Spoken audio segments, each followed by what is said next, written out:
Hello hello everyone, कैसे हैं आप सभी। स्वागत है आप सभी को मेरे YouTube channel Priyasi Chaudhary triple nine में। और मेरा नाम है पूजा। और आज मैं बात करने वाली हूँ अलका जी और मंजू जी के बारे में। जैसे कि आप लोगों को पता ही है कि क्या कुछ इस समय वाईटी पर चल रहा है और कब तक चलेगा इसकी भी कह नहीं सकते हैं। तो मैं सब कुछ देख रही थी, लेकिन कुछ पर्सनल प्रॉब्लम की वजह से वीडियोस नहीं आ पा रही थी, लेकिन अब कंटिन्यू मेरी वीडियोस आएंगी। तो आज मैं अलका जी और मंजू जी के टॉपिक पर ही बात करूंगी।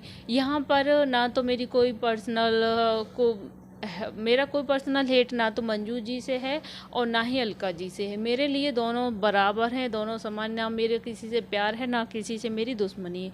यहाँ पर मैं सिर्फ वही बोलती हूँ जो मुझे सही लगता है, जो मुझे सच लगता है। मैं अपना तरफ का अपने विचार रखती हूँ।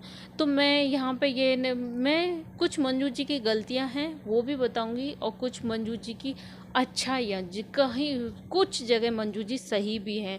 ज़रूर नहीं होता कि हर एक इंसान हर वक्त गलत ही हो। जिसने जो कुछ आज सच बोल दिया तो ज़रूर थोड़ी ना है कि वो कल भी सही हो, परसों भी नहीं। हर इंसान हर वक्त पे हर मामले में सही नहीं हो सकता। जहाँ पे मंजू जी सही हैं मैं वहाँ उस जगह उनका सपोर्ट करूँगी, जहाँ पे गलत है उसको गलत बोलूँगी। चाहे फिर किसी को बुरा लगे या अच्छा लगे, नो प्रॉब्लम। हाँ, मेरी बात है ठेस पहुंचा सकती हैं कुछ लोगों को, लेकिन मुझसे उसे कोई फ़र्क नहीं पड़ता। मैं सिर्फ वह बोलती हूँ जो मुझे मेरे हिसाब से सही और सच लगता है। मैं बात कर रही थी मंजू जी के बारे में। तो मैं सबसे पहले बोलूँगी कि जिस वे में मैं शुरू से स्टार्ट कर रही हूँ इस बात को, कि जिस वे में मंजू जी ने बोला था ना कि अलका जी मेरा भी 10 तोला सोना दिलवा दो, वो थोड़ा बोलने का, मदद मांगने का थोड़ा तरीका गलत था। थोड़ा तरीका गलत था। जिस उसमें वो बोल रही थी वो थोड़ा टोन अलग था, उसमें नहीं बोलना चाहिए था। वो ना गलत वे में जा रहा था। तो चलो ये भी छोड़ते हैं। उसके बाद अब जो मैटर चल रहा है, इतना मतलब इतनी पर्सनल बातें, इतना उनका निजी मामला है, इतना पूरा उनका पास्ट जिसे वो रो रो के भूल कर आई हैं, वो सब उनका दोबारा से उनके सामने आ चुका है, जिसे वो फिर से फेस करेंगी। सुन के देख के बहुत बुरा भी लगता है। कुछ बुरी यादें ऐसी होती हैं जिनको हम हमेशा के लिए दफना देना ही बेहतर समझते हैं। लेकिन कहीं ना कहीं मंजू जी भी नहीं उनको दफना रही थी। वो भी आए दिन उन्हीं की फ़ोटो लगा लगा के वो सब कुछ कुरेदती रहती थी। और आज नतीजा ये है कि सब कुछ ही मतलब सामने आके रख गया है, आप लोगों को पता होगा। तो यहाँ पे जो माता जी हैं वो लाइव में रो रही थी। तो यहाँ पे मैं माता जी की एक बात मुझे गलत लगी, मैं बोलूँगी। ज़रूर नहीं होता कि हर बड़ा बूढ़ा जो इंसान रो रहा है, रो के दिखा रहा है तो वो सही हो, ऐसा नहीं होता। कुछ बड़े बूढ़े ऐसे होते हैं कि जो अपने उनके 20-25 साल पुरानी बातें ना वो भूल जाते हैं कि हमने एक ज़माने में अपनी बहू के साथ क्या किया था, हमने कैसे सताया था, कैसे मारा पीटा था, किस तरह से उस पर अत्याचार किए थे, किस हद तक उस पर जुल्म किए थे। फिर जब उनकी बारी आती है तो फिर रोक के दिखा देते हैं। और यहाँ पर को सास की गलती हो या ना हो, दुनिया सास को ही सही कि अरे बेचारी बड़ी बूढ़ी है, ये देखो बहू ऐसे कर रही है, अरे बेचारी बड़ी बूढ़ी रो रही है। अपना भूल जाते हैं कि उन्होंने 20-25 साल पहले किस तरह से अपनी बहू को टॉर्चर किया था, किस तरह से अत्याचार किए थे। एक ज़माने में ना अपने ही उसमें रहते हैं कि अरे हम तो घर की मालकिन हैं, अब जो कुछ भी होगा मेरी मर्जी से होगा, मेरा बेटा है, ये क्यों किया, वो क्यों किया, यहाँ क्यों गई, मतलब इतना सब कुछ टॉर्चर मैं देखती आई हूँ। ये सारी चीज़ें मैं देखती आई हूँ और आज भी देखती हूँ, इसलिए बोल रही हूँ।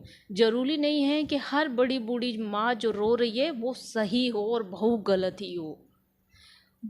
ये ना कि माँ शब्द ऐसा है कि माँ कुछ भी करे, कितना भी गलत करे, बहू के साथ कितना भी जुल्म करे अपनी बहू के साथ सास, लेकिन ज़माना जो है, दुनिया जो है, सास और माँ को, सास को ही सपोर्ट करता है। बहू को कोई भी, सब बहू को ही गलत बोलेंगे। लेकिन ज़रूर नहीं होता कि हर बार हर चीज़ में बहू ही गलत हो, ऐसा भी नहीं होता। और यहाँ पे एक माता जी ने बोला है कि वो माता जी ने एक बात बोली थी कि राधिका ने मेरे पे हाथ उठाया। तो मैं यहाँ पे एक सवाल करना चाहूँगी माता जी, ये नहीं बताया कि आपने राधिका ने हाथ क्यों उठाया था, ये नहीं बताया। अपनी तरफ की जो गलतियाँ होती हैं ना, हमेशा इंसान छुपाता है। हमेशा बंदा अपनी तरफ की सारी बुराइयों को छुपा के दूसरे इंसान की बुराइयाँ गिनाता है। हाथ उठाया था तो ये भी वो बता देती ना कि राधिका ने हाथ क्यों उठाया था। ये नहीं बताया उन्होंने कि राधिका ने मेरे पे हाथ क्यों उठाया था। और वहीं लाए में जब राधिका से पूछा गया तो राधिका चाहती ना तो वो लड़की डांट सकती थी, वो लड़की जो है मना कर सकती थी कि नहीं दादी गलत बोल रही, मैंने हाथ, लेकिन नहीं, उसने ऐसा नहीं बोला। उसने तुरंत बोला कि हाँ मैंने हाथ उठाया था, एक बार उठाया था, कि वो मम्मी को मार रही थी, हाथ उठा रही थी। तो राधिका से मैं बोलना चाहूँगी, दादी पर हाथ उठाना ये गलत बात है। दादी मम्मी पर हाथ उठा रही थी ये तो गलत है ही है, उनको ऐसा बिल्कुल भी नहीं करना चाहिए। और जो राधिका ने दादी पर हाथ उठाया ये उससे भी बड़ी गलत बात है, इस तरह से नहीं करना चाहिए। बच्ची है, उसकी दादी है, कहीं तक ये सब शोभा नहीं देता, लेकिन फिर भी बच्चा है, अपनी माँ को पढ़ते देखकर गुस्सा आ गया होगा।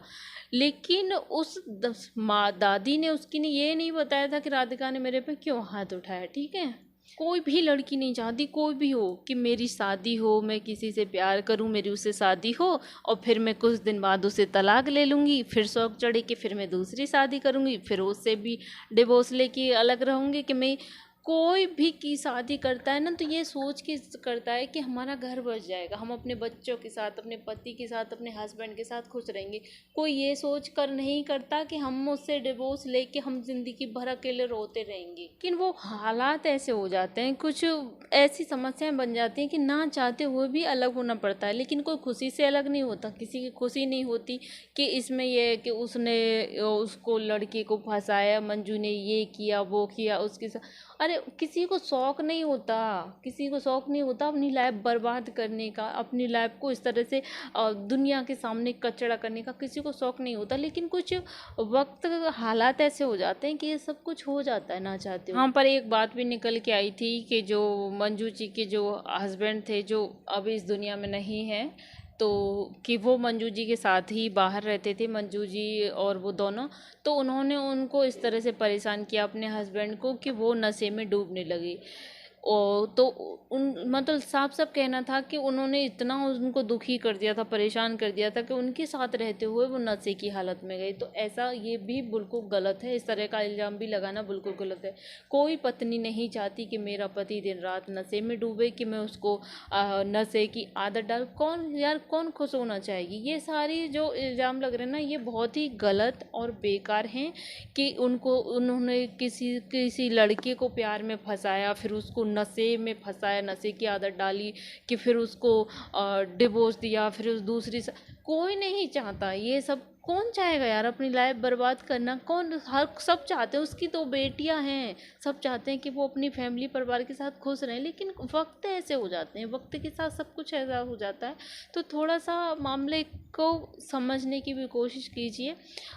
तो आज मतलब बोलने को बहुत कुछ है, अगली वीडियो में मैं उनके जो दूसरे हस्बैंड उसके बारे में बोलूँगी। लेकिन अभी वीडियो काफ़ी बड़ी हो जाएगी तो उसका नेक्स्ट पार्ट आएगा, तो उसको भी ज़रूर वॉच कीजिएगा।